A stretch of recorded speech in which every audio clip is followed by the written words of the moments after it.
आपण पाहत आहात बीबी महाराष्ट्र न्यूज, खबरबात महाराष्ट्राची।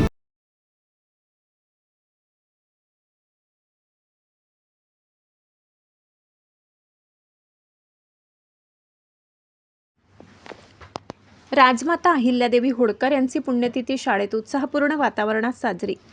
अजमेर सौंदाणे शारदा पब्लिक स्कूल अजमेर सौंदाणे येथे दिनांक 13 ऑगस्ट रोजी राजमाता अहिल्याबाई होळकर यांची पुण्यतिथी श्रद्धापूर्वक साजरी करण्यात आली।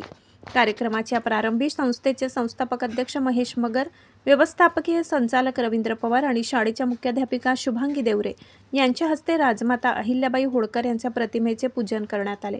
यावेळी प्रतिमेला पुष्पहार अर्पण करून अभिवादन करण्यात आले। या प्रसंगी मुख्याध्यापिका शुभांगी देवरे यांनी विद्यार्थ्यांना राजमाता अहिल्याबाई होळकर यांच्या जीवनकार्याची माहिती दिली। त्यांनी अहिल्याबाई होळकर यांनी आपल्या कार्यकाळात केलेले लोककल्याणकारी कार्य, न्यायप्रियता, प्रजाहित, दक्षता, महिला सक्षमीकरण तसेच धार्मिक व सामाजिक क्षेत्रातील योगदान याबाबत विद्यार्थ्यांना मार्गदर्शन केले। प्रतिकूल परिस्थितीतही धैर्य, कर्तव्यनिष्ठा आणि दूरदृष्टीच्या बळावर त्यांनी आदर्श राज्यकारभार केला असे त्यांनी सांगितले।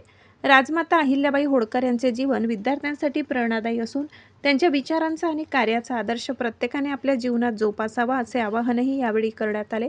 कार्यक्रमात शिक्षिका प्रणिता सोनवणे, मीना गायके, संगीता पाटील, सुनीता सोनवणे, प्रणाली थोरात, उर्मिला जाधव, अश्विनी दात्रे, अश्विनी पाटील, दीपाली रौदड, हर्ष पाटोडे, स्वाती पाटील तसेच शाळेतील शिक्षक व शिक्षकेतर कर्मचारी उपस्थित होते। बीबी न्यूज महाराष्ट्रासाठी जगदीश बधान।